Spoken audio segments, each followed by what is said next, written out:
গত 30শে এপ্রিল দীঘাতে জগন্নাথ ধামের উদ্বোধন হয়েছে। ফাইনালি এই উইকেন্ডে কিছুটা সময় পেয়ে বন্ধুদের নিয়ে বেরিয়ে পড়লাম দীঘা জগন্নাথ ধামের দর্শনে। এটাও থাকছে একটা one day pocket friendly Kolkata থেকে দীঘা ট্যুর।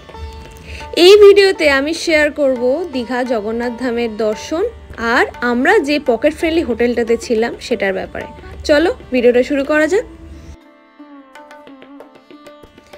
আমাদের জার্নিটা শুরু হলো ধর্মতলা থেকে রাত 11:30টার বাস ধরে 4 ঘন্টার জার্নি করে ভোর 4:30 নাগাদ পৌঁছে গেলাম নিউ দীঘাতে। বাসের টিকিট অনলাইনেও কাটা যায়, আবার ওখানে কাউন্টারে গিয়েও কাটা যায়। আমরা রেড বাস থেকে বুক করে নিয়েছিলাম, এতে অনেকটা টাইম সেভ হয়েছিল। মাঝে চা স্ন্যাক্সের ব্রেকের জন্য এই বাসগুলো কিন্তু মোটামুটি 2-3 বার দাঁড়িয়ে থাকে। মন্দির ওপেন হয় মোটামুটি 6টা থেকে, তাই আমরা 4:30 নাগাদ নিউ দীঘাতে পৌঁছে প্রথমেই আমরা চলে গেলাম ওল্ড দীঘার দিকে। আমাদের হোটেলে জিনিসপত্র রেখে আমরা চলে এলাম বিচের ধারে সূর্যোদয় দেখার জন্য। এর আগে বহুবার দীঘাতে আসলেও এত ভোরবেলা সমুদ্রের ধারে আসার সুযোগ কখনোই হয়নি। এই প্রথমবার সমুদ্রের ঢেউ আর সাথে সানরাইজ দেখার সৌভাগ্য হলো। বিচের ধারে বিভিন্ন স্টল ছিল ব্রেকফাস্টের জন্য। ওখানে ঘুগনি, মুড়ি, পাউরুটি, ঘুগনি বা ডিম টোস্ট এই সমস্ত পাওয়া যাচ্ছিল। আমরা ডিম টোস্ট দিয়ে আমাদের ব্রেকফাস্টটা সেরে নিলাম। আমাদের এক বন্ধু ঘুগনি আর পাউরুটি দিয়েও খেলো। আমার অবশ্য ডিম টোস্টটাই বেটার লেগেছে।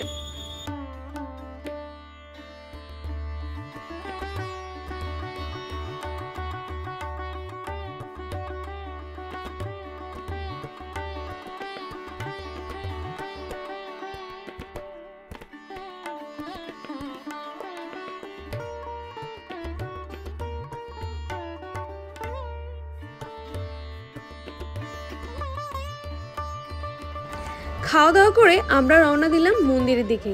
এই দেখো জাস্ট লাইনটা, তখন বাজে সকাল 7টা। আমরা যখন ঢুকছিলাম দীঘাতে তখনই কিন্তু আমরা দেখতে পেয়েছি প্রায় 4টে থেকে কিন্তু মানুষজন এখানে এসে লাইন দিচ্ছেন। এই দেখো মন্দিরের পাশে একটা পার্ক তৈরি হচ্ছে, তৈরির কাজ এখনো বাকি আছে। মন্দিরে ঢোকার ক্ষেত্রে কিন্তু বেশ কিছু নিয়মাবলী রয়েছে। ঢোকার মুখে চেকিং করে ঢোকানো হচ্ছে এবং এরকম বড় ব্যাগ, ক্যামেরা এগুলো নিয়ে ঢোকা যাবে না, তবে হ্যাঁ ফোন নিয়ে ঢোকা যাবে। আরেকটা কথা বলে রাখি, এই সময় হোটেল এবং গাড়ি ভাড়া কিন্তু একটু বেশির দিকে। যেমন ওল্ড দীঘা থেকে এই মন্দিরের দূরত্ব মাত্র 1.5 কিলোমিটার হওয়া সত্ত্বেও সব টোটোরাই কিন্তু 100 টাকা ভাড়া চাইছে। যাই হোক, শুরু হলো আমাদের মন্দিরের দর্শন। সকাল 7টাতেই লোক সংখ্যাটা প্রায় দেখতেই পাচ্ছ তোমরা। প্রচুর সংখ্যক লোক কিন্তু বহু জায়গা থেকে এসেছে মন্দির দর্শন করতে। তবে পরিবেশ কিন্তু খুবই শান্ত। এখানে এসেই একদম মনটা পুরোপুরিভাবে শান্ত, স্নিগ্ধ হয়ে গেছে।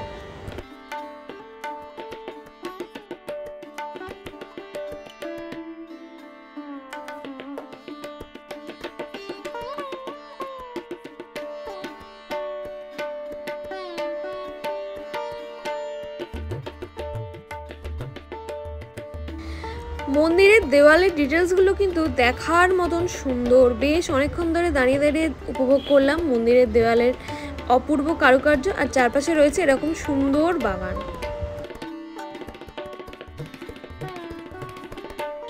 মন্দিরের মূল দরজায় ঢোকার ঠিক মুখেই দেখতে পেলাম অরুণ স্তম্ভ।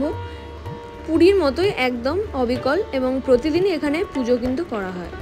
এটি হলো সিংহদুয়ার। দরজার দুপাশে এরকম সিংহের মূর্তি রয়েছে এবং এখানে এরকম রয়েছে সাদা পাথরের সিঁড়ি, আর সামনে রয়েছে জগন্নাথ দেবের মূর্তি, যিনি এখানে পূজিত হন। এই দরজা দিয়ে প্রবেশ করলাম মন্দিরের ভিতরের অংশে। পাশে এরকম দুটো দিঘির মতন করা রয়েছে এবং তাতে ফুটে রয়েছে ফুল। খুব সুন্দর এবং ঠান্ডা লাগছিল। অনেকটা গরমের মধ্যে এই জায়গাটা কিন্তু বেশ ঠান্ডা লাগছিল। বসে খানিকক্ষণ বিশ্রাম নেওয়ার জন্য কিন্তু আদর্শ। হাঁটতে হাঁটতে ঢুকে পড়লাম মন্দিরের পরবর্তী অংশে এবং ঢুকেই দেখলাম অপূর্ব বিষ্ণুদেবের শায়িত মূর্তি।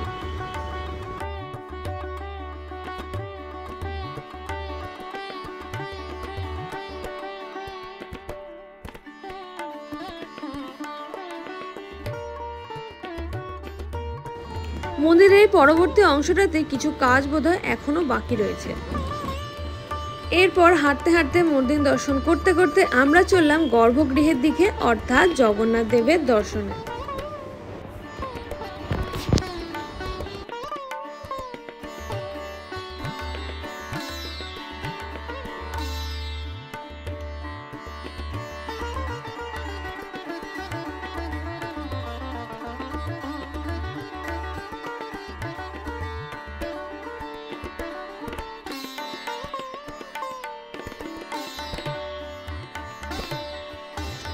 ফাইনালি দর্শন করতে পারলাম জগন্নাথ দেব, বলরাম এবং সুভদ্রার। ভেতরে প্রচণ্ড ভিড়, প্রচুর সংখ্যক মানুষ এসেছেন দূর দূরান্ত থেকে এবং এখানেই পুরীর মন্দিরের মতোই প্রভুকে 56 ভোগ দিয়ে পুজো দেওয়া হয় প্রতিদিন।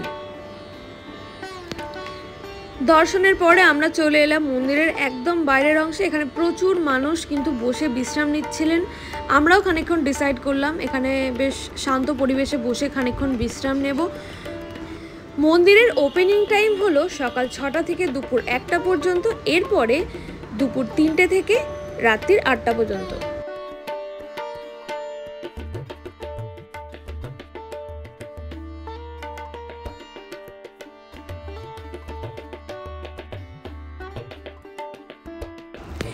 মন্দির থেকে বেরোনোর পথে প্রত্যেক দর্শনার্থীকে দেওয়া হচ্ছিল পবিত্র স্নান জল প্রসাদ হিসাবে। তবে মাননীয় মুখ্যমন্ত্রী মমতা ব্যানার্জির উদ্যোগে 27শে জুন রথযাত্রার আগেই প্রত্যেক পশ্চিমবঙ্গবাসীর বাড়িতে রেশনের মাধ্যমে পৌঁছে যাবে পুরীর মন্দিরের প্রসাদ। দর্শন কমপ্লিট করে এবার হোটেলে গিয়ে একটু রেস্ট নেওয়ার পালা।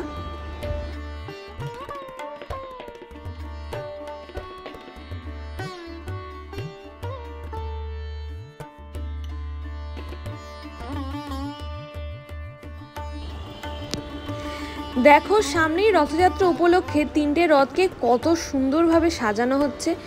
যা দেখলাম মন্দিরের অনেক কাজ এখনো বাকি আছে, তবে সেটা খুব দ্রুতই শেষ হয়ে যাবে।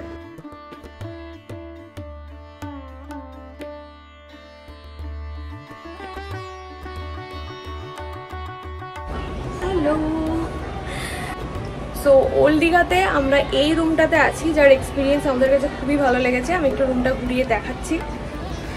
খুবই ছিমছাম পরিষ্কার রুম। আমরা ছিলাম মাত্র কয়েক ঘন্টার জন্য। রুমের ভাড়া শুরু হচ্ছে নন এসি মাত্র 600 টাকা থেকে, আর এসি শুরু হচ্ছে 1200 টাকা থেকে। এখানে সবই ট্রিপল বেডের রুম। আমাদের কাছে এই হোটেলটা বেশ ভালো লেগেছে এবং হোটেল মালিকের এবং স্টাফেদের ব্যবহার কিন্তু ভীষণ ভালো। এই সময় কিন্তু ট্যুরিস্টের চাপ খুবই বেশি, কারণ সকলেই দীঘা জগন্নাথ মন্দিরের দর্শনে যাচ্ছেন, তাই আগে থেকে বুক করে যাওয়াই ভালো। হোটেলের কন্ট্যাক্ট ডিটেলস আমি স্ক্রিনে দিয়ে দিলাম, তোমরা চাইলে পজ করে দেখে নিও। হোটেলটির নাম হলো Olivia's. Digha old Digha bus stand থেকে মাত্র 5 মিনিটের দূরত্বেই আছে। আগে থেকে কল করে অ্যাডভান্স বুকিং করে অবশ্যই আসবেন, তাহলে অনেক সুবিধা হবে, কোনো হ্যারাসমেন্টে পড়বেন না। আশা করছি ভিডিওটা ভালো লেগেছে। I hope the video was helpful. For any kind of queries তোমরা কিন্তু কমেন্ট বক্সে কমেন্ট করতেই পারো। ব্লগটা এখানে শেষ করলাম, খুব তাড়াতাড়ি দেখা হচ্ছে পরের দিন। টাটা।